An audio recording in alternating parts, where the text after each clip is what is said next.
E a Polícia Rodoviária Federal diz que o excesso de velocidade pode ter sido a causa do acidente que matou 3 pessoas de uma mesma família na Serra. Segundo a PRF, o motorista fez o teste do bafômetro e o resultado indicou que ele não ingeriu bebida alcoólica. Porém, ele saiu do local do acidente sem autorização. Além disso, na cabine da carreta foi encontrada uma cartela de comprimidos, conhecidos popularmente como rebite. O rebite é uma anfetamina que já foi muito utilizada no Brasil como inibidora de apetite, mas foi proibida pelo Ministério da Saúde por causar dependência. O grupo das anfetaminas, ela estimula o sistema nervoso central, a pessoa fica mais acesa, mais ligada, logo você tem um comportamento de risco maior. A tendência no trânsito é você acelerar e fazer manobras mais bruscas. Além disso, você pode também ter uma diminuição do apetite e você não comer adequadamente, você pode ter uma hipoglicemia, uma diminuição da taxa de açúcar no sangue, que pode inclusive levar a um desmaio no volante. Além disso, também ele faz uma midríase, que é a dilatação de pupila. E quem está dirigindo à noite vai ter um ofuscamento muito maior.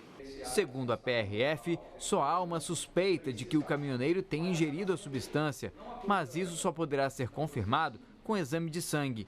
Não há irregularidades na nota fiscal, como chegou a ser informado antes pela PRF. A pedra estava sendo devolvida, por isso havia partes não preenchidas. E só quando a pedra for pesada será possível saber se houve excesso de peso. Mas a carreta envolvida no acidente não podia transportar bloco de granito, porque não tinha certificado. Além disso, o condutor não poderia estar na direção porque estava com o curso vencido. A Polícia Civil informou ainda que o inquérito para apurar as causas do acidente já foi instaurado pela Delegacia de Delitos de Trânsito. Uma equipe da unidade foi até o posto da PRF e solicitou a ocorrência para o início das investigações. Uma perícia já foi realizada no local e o caminhão está apreendido. De acordo com a polícia, somente após a finalização do laudo será possível afirmar a velocidade aproximada que o veículo se encontrava no momento da colisão. Segundo a PRF, não houve problemas na amarração da carga, tanto que o veículo tombou junto do bloco de granito.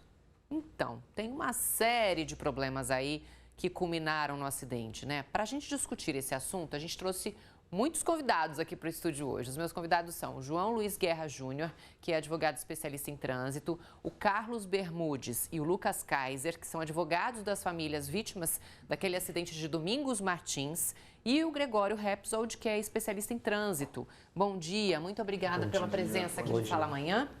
Bom, vamos lá. O que mudou de 2017 para cá em relação à fiscalização dos caminhoneiros, dos caminhões que transportam rochas? O senhor Gregório, que é especialista em trânsito, pode falar bem isso para a gente. Bem, em termos de fiscalização, houve um aumento no nível de fiscalização em função daquele acidente. No entanto, a fiscalização ela ainda não se encontra em um nível capaz de inibir essas situações, essas tragédias e situações lamentáveis que a gente tem visto. Uma vez que a própria Polícia Rodoviária Federal não tem equipamentos, carros, pessoal disponível para cobrir toda a rodovia. E aí, em função disso, eles mantêm a abordagem por amostragem e, em alguns casos, através da fiscalização na hora da pesagem, próximo aos postos da Polícia Rodoviária Federal. Infelizmente, o que ocorre é que, com o avanço da tecnologia, os próprios caminhoneiros eles têm uma comunicação entre si muito boa e, por vezes, utilizada para burlar essa fiscalização. E aí a fiscalização acaba prejudicada nesse sentido. Exatamente. Ali a gente viu uma série de coisas ali que a polícia investiga, né? Está investigando, por exemplo, o uso de rebite, está investigando que ele não tinha certificado para rodar com rochas, que ele não tinha o curso estava vencido, o curso para transporte de rochas é uma outra exigência que surgiu, Sim, né? sim. Recentemente. Então tem uma série de pontos ali para a gente conversar. Num caso como esse, doutor, né, que a gente vê que o motorista passava por todas essas irregularidades, não só o motorista, como o próprio caminhão, isso pode agravar a pena numa possível punição? Pode. O importante é esclarecer, primeiramente, que o condutor, como ele fez o teste do bafômetro e deu negativo, ele pode fazer também o exame de sangue e constatar que ele tem uma anfetamina, por exemplo, ribite no sangue ou no pelo. Então, na verdade, isso aí vai ser tudo apurado e se realmente o caminhão estiver irregular, não só o condutor, como também o proprietário da empresa pode responder civil e criminalmente por esse caso, entendeu? O dono do caminhão ou o dono da carga? Não, o motorista e o dono da empresa. Provavelmente é uma empresa que está transportando. Que faz frete. Que faz frete. E lembrando o seguinte, hoje, assim, isso é um homicídio culposo de trânsito. Culposo é aquele que não tem intenção de matar. Olhando, assim, nesse aspecto assim, preliminar. Mas o delegado pode entender que tem um dolo eventual aí nesse inquérito, quando ele se apresentar, e seguir por outra linha. A pena pode ser mais grave por conta disso. Com certeza. Se for dolo eventual, ele pode ir para o júri. Agora, Fernanda, a gente sabe que você está na delegacia, onde a qualquer momento o motorista da carreta que transportava granito pode se entregar ainda hoje, né? Tô sim, Andressa, eu tô aqui, na entrada da Delegacia de Delitos de Trânsito da Polícia Civil, aqui em Vitória. A informação que a gente tem é de que a qualquer momento o motorista da carreta envolvido nesse acidente aí na BR-101 deve se apresentar a qualquer momento na unidade. Pelo menos foi o que disse a advogada dele, a Polícia Rodoviária Federal. Andressa, buscas foram realizadas aqui em Vitória e também no município de Cachoeiro de Itapemirim, mas o motorista dessa carreta não foi localizado. A gente fica na expectativa aí do comparecimento dele. A delegacia abriu agora há pouquinho, por volta das 8 horas da manhã, Andressa. O homem permanece foragido por enquanto, lembrando que após esse acidente, ele fez o teste do bafômetro que deu negativo. De lá ele seguiu para o Hospital Jaime Santos Neves, na Serra, onde foi atendido, mas foi embora, deixou o hospital sem a autorização sem a liberação das autoridades, por isso ele é considerado foragido, Andressa. Bom, lembrando que uma perícia já foi realizada lá no local do acidente, o caminhão está apreendido, permanece apreendido e só depois da conclusão de um laudo vai ser possível afirmar se o veículo, se a carreta estava em alta velocidade. A Polícia Rodoviária Federal já desconfia que esse pode ter sido o motivo do acidente, Andressa. Dentro da carreta, lembrando, aí foi encontrada uma substância chamada de rebite que caminhoneiros acabam utilizando aí para cortar o sono e essa substância também vai ser investigada, Andressa. Muito obrigada pelas informações. Fernanda Batista ao vivo aqui pra gente. Obrigada, Fernanda. E olha, essa não é a primeira vez que acontece uma tragédia envolvendo caminhões transportando pedras de granito. Em 2017, outros 2 acidentes deixaram dezenas de pessoas mortas no Espírito Santo. Nas rodovias, a Polícia Rodoviária Federal diz que realiza fiscalizações. Em setembro de 2017, um caminhão carregado com chapas de granito provocou um acidente em Mimoso do Sul, que matou 11 pessoas, entre elas integrantes de um grupo de dança de Domingos Martins. Em junho do mesmo ano, aconteceu o pior acidente rodoviário da história do Espírito Santo, com 23 mortes. A causa também foi um caminhão que transportava granito. Ele estava totalmente irregular, segundo as investigações. A Transcares, que representa as empresas de transporte de cargas, cobra mais fiscalização. Isso é um caso grave, isso está capitulado no artigo 32 do Código Penal brasileiro, que é expor a vida humana ao risco. Esse é um caso grave, bem claro disso aí, no nosso entender. A Polícia Rodoviária Federal respondeu que não houve falha na fiscalização, mas é impossível parar todos os caminhões. Só esse ano, só nos últimos 12 meses, foram 450 notificações de excesso de peso e também 73 situações em que o excesso de peso ou a mal amarração da carga, né, fez com que a gente, por infringência no artigo 132 do Código Penal, a gente fizesse um termo circunstancial de ocorrência, lavrasse esse termo e encaminhasse ao Ministério Público Estadual para fazer, abrir um procedimento, porque é uma forma de não incentivar esse tipo de prática. Além da multa, né, por excesso de peso ou por deficiência na amarração, a gente faz esse trabalho. Pois é, que situação, né? A gente vê que outros graves acidentes já aconteceram aqui no estado. O que mudou? O que mudou? É isso que a gente pergunta agora para os advogados dos familiares das vítimas daquele acidente envolvendo o grupo de dança de Domingos Martins. Até agora, alguém foi punido por aquele acidente? Bom dia, Andressa. Bom dia. Infelizmente, como a gente pôde perceber, de 2017 para cá, não é o primeiro acidente, então a instituição já tem um histórico, infelizmente, desse tipo de acidente. E até hoje, infelizmente, não houve punição para os envolvidos no acidente. O processo agora encontra-se numa fase terminativa, na primeira fase, onde o juiz poderá encaminhar o motorista e o dono do caminhão para o júri ou entender que trata-se de homicídio culposo. Mas até agora...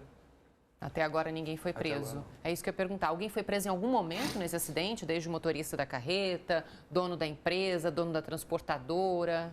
Não, Andressa, bom dia. Bom dia. Na verdade, houve um pedido por parte do Ministério Público, né, da prisão preventiva dos envolvidos, daqueles que estavam diretamente envolvidos no acidente, né, o motorista e o dono do caminhão, mas em nenhum momento do processo eles foram presos. Então, os dois se encontram em liberdade ainda. Uhum. Pois é, e vocês têm contato sempre com os familiares das vítimas, né? E a gente sabe que a vida de muitos deles acabou depois desse acidente, né? Sim, a gente percebe que eles vivenciam o luto até hoje. A sensação de impunidade traz para as famílias. Mortes, né? São 11 mortes e 9 tentativas, que tiveram 9 sobreviventes. Então, assim, realmente é difícil superar isso. Uhum. E qual foi o processo? Eles foram acusados de quê? A acusação do Ministério Público foi por homicídio. Como esse processo se encontra assim, nesse momento final, a gente precisa dessa decisão do juiz, agora, né, o que a gente chama de decisão de pronúncia, para a gente saber exatamente qual será a acusação. Né? Qual será... Então agora nem se sabe qual a acusação. Se o homicídio será considerado como doloso ou culposo. Então é a decisão de pronúncia que vai determinar. E é esse o que a gente está aguardando, né? Olha como tudo é lento, né? Foi em setembro de 2017, a gente não tem nada ainda, né? O processo vai correndo e nada acontece. É por isso que a gente fica se perguntando se nesse caso da família aqui, né, na Serra, vai ser punida, né? A gente fica se perguntando realmente. Esses outros pontos ali que a gente citou, por exemplo, do tal provável uso do rebite, isso também pode agilizar esse processo ou não tem nada que agilize? Na verdade, quando ele se apresentar, ele vai ser oferecido para fazer o exame de sangue, o de urina, que eu acredito que não, se ele usou o rebite, eu acredito que não vai ter mais nada lá, só que o de pelo pode ser que tenha. Então, assim... Mas existe essa perícia através do pelo? Existe. Aqui no mas, estado? assim, ele não é obrigado a se submeter, o direito constitucional dele não produzir prova contra ele mesmo, entendeu? Então ele assim, pode negar fazer os exames? Provavelmente ele vai negar. Uhum. E, assim, também a gente tem que botar um ponto aqui sobre o exame toxicológico, que hoje ele é obrigatório para a categoria C, D e E de motoristas profissionais.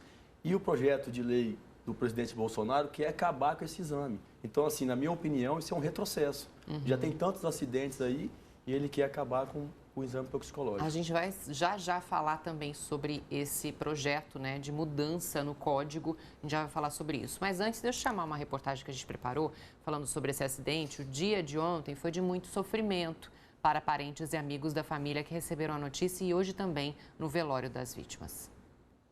Abalados, amigos e parentes passaram o dia tentando entender o que aconteceu. Quando eu vi as fotos, eu na hora também fiquei em choque, reconheci eles e na sequência uma outra prima da família me ligou perguntando se eu sabia de alguma coisa. Aí eu até falei para ela, olha, então senta porque infelizmente a notícia é pesada.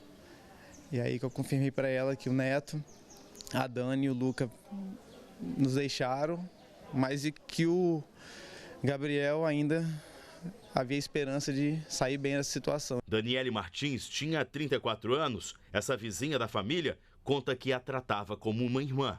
Não tem nem explicação, entende? Porque perder uma pessoa assim, a gente nunca espera por isso, né?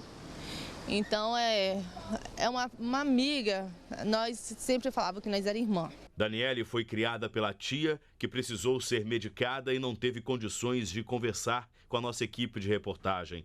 Depois que se casou com Osineto, o casal continuou morando na mesma casa, na companhia da tia.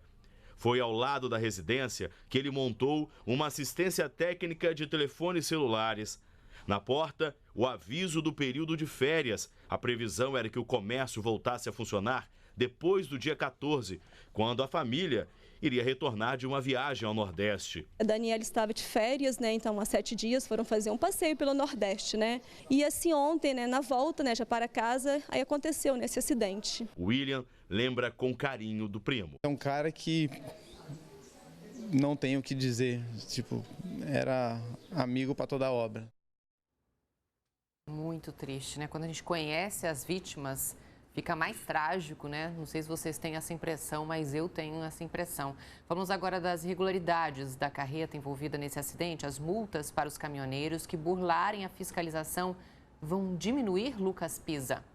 É isso mesmo, Andressa. A multa para caminhoneiros que forem flagrados burlando ou dificultando a fiscalização vai cair 90%. Passará de R$ 5.000 para R$ 550. Essa decisão é da Agência Nacional de Transportes Terrestres, a ANTT, e foi publicada no Diário Oficial no dia 24 de maio. A medida passa a valer em 30 dias, portanto, a partir do dia 23 deste mês. A mudança foi aprovada após o aval do presidente Jair Bolsonaro, que quer mudar pontos do Código de Trânsito Brasileiro. A ANTT informou, no mês passado, que a medida tem o objetivo de desburocratizar o trânsito, além de ser uma reivindicação dos caminhoneiros. Então, reforçando a informação é a seguinte: a partir do dia 23 deste mês, a multa para o caminhoneiro flagrado tentando burlar fiscalização vai cair de R$ 5.000 para R$ 550, arredondando aí quase 90%, Andressa. Muito obrigada, viu, Lucas, pelas informações. Eu quero discutir sobre isso, né? Um dos problemas realmente é burlar realmente a fiscalização, né, Gregório? A gente vê que realmente... Greg, né? Perdão, Gregório é seu pai, gente, eu confundo, né? Pai é Gregório, filho é Greg. Sim. Mas, enfim, realmente porque eles fogem, né? Seja por telefonema, mensagem, seja por desviar da rodovia pedagiada, onde tem fiscalização, por exemplo. Isso. E agora a redução dessa multa... Bem, eu acredito que essas questões elas estão sendo levadas mais por um cunho político do que por um cunho técnico. Mas a gente tem que levar em consideração também, e eu vejo isso, muito mais eficiente do que a multa é você ter uma fiscalização pesada que pune. Porque hoje em dia, mesmo com uma multa elevada, as pessoas fogem da fiscalização e eventualmente não são multadas. Então, o poder público teria que abordar esse tema em 3 setores. No curto prazo, que é a melhora da fiscalização, seja ela feita por vídeo monitoramento das rodovias e abordagem pessoal dos policiais rodoviários naqueles que tiverem alta velocidade, fazendo transporte regular. A médio prazo, com a duplicação, que já está sendo feita, vale ressaltar que no trecho onde aconteceu o acidente não existe mureta de proteção central, que é um item de segurança importante em rodovias duplicadas. E a longo prazo, a gente planejar um modal de transporte logístico ferroviário para cargas de periculosidade. Que é o mais óbvio, né? É o mais óbvio. Sim. Infelizmente, isso parece uma coisa tão distante, mas a gente já tem ferrovias, a gente não consegue entender realmente por que isso não acontece aqui no Espírito Santo. Né? Eu sempre costumo usar o exemplo, imagina se toda a carga da Vale fosse transportada por caminhões em nossas rodovias. Se todo o granito fosse transportado por ferrovias, né? Sim. E não fosse para as estradas, né? Prejudicando as estradas, tanto fisicamente ali, né? O asfalto todo, né? E também as vidas que são tiradas num acidente como esse, né? O senhor citou o exame toxicológico. A gente viu que a multa já vai diminuir esse mês. E o exame toxicológico vai mudar quando? O exame toxicológico é um projeto de lei, junto também com a aumento da pontuação da carteira, que ele quer aumentar de 20 para 40 pontos também, que eu acho que isso é um retrocesso. A cadeirinha, que ele quer passar de infração gravíssima para a pessoa tomar uma advertência se você não está com a cadeirinha transportando o seu filho. Então, assim, esse projeto é muito polêmico, tem várias propostas que ele colocou. E mas, essa é uma delas, né? Essa é uma delas, mas a mais grave, para mim, uma das mais graves é o exame toxicológico e o aumento da pontuação da CNH. De passar de 20 para 40 pontos para a pessoa ter a carteira suspensa. Então, assim, tantos acidentes que já tem aí, vai aumentar para 40 pontos. Tá. Bom, eu gostaria de falar com os advogados novamente do caso dos envolvidos no acidente lá de Domingos Martins. Como é que a família dessas vítimas de Domingos Martins recebem uma notícia como a de ontem, de mais uma família destruída por um acidente envolvendo uma carga de granito?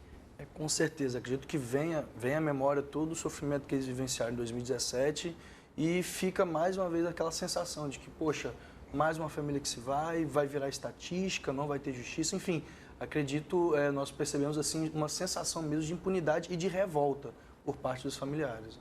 A gente tem muitas participações hoje aqui também no nosso Facebook, né? Uma tragédia acontece, mais um blá blá blá. Infelizmente, é essa impressão que a gente tem, diz a Elisângela. O Valdecir de Souza, tudo se resolve com multa. Mas nem multa, né? Nesse caso aí de vocês, nem multa até hoje não teve prisão, não teve nada, né? As pessoas realmente estão muito indignadas com a falta de punição, né? Retrocesso à nossa justiça que não trabalha para punir criminoso no trânsito, diz o Gersinho von Randou. A Graciele Tatagibo, motorista tem que respeitar a velocidade. Velocidade é uma coisa que a gente nem comentou aqui, mas para a PRF é um dos motivos do acidente, né? Na verdade, o tacógrafo que vai dizer isso. Eles recolheram, vão fazer a perícia para ver a velocidade que ele estava na via. Mas, assim, agora não dá para afirmar nada se ele estava acima da velocidade ou não. Essa é uma suspeita. É uma suspeita. Né, da PRF. Então, as pessoas realmente estão indignadas com essa falta de punição e que a gente vê que realmente acontece, porque em 2017, de lá para cá, não aconteceu nada até hoje, né? Está em processo ainda. A gente espera realmente que seja evoluído esse processo, né? Qual o próximo passo agora do processo de vocês? Agora é aguardar mesmo a decisão de pronúncia, né, do juiz, para a gente saber se esse processo vai a júri, né, que é a nossa expectativa, né, enquanto advogado dos familiares, ou se ele não vai para a júri, ou se é o próprio juiz que vai dar a decisão, considerando que o homicídio tenha sido eventualmente culposo, né, quer dizer, então sem intenção de matar, o que a gente não espera. Tá certo. Só para a gente encerrar, o que precisa mudar para que isso não aconteça mais? Bem, a curto prazo, eu acredito que um aumento na fiscalização e a adoção de um sistema de vídeo e monitoramento das câmeras com abordagem pessoal dos motoristas e infratores na rodovia.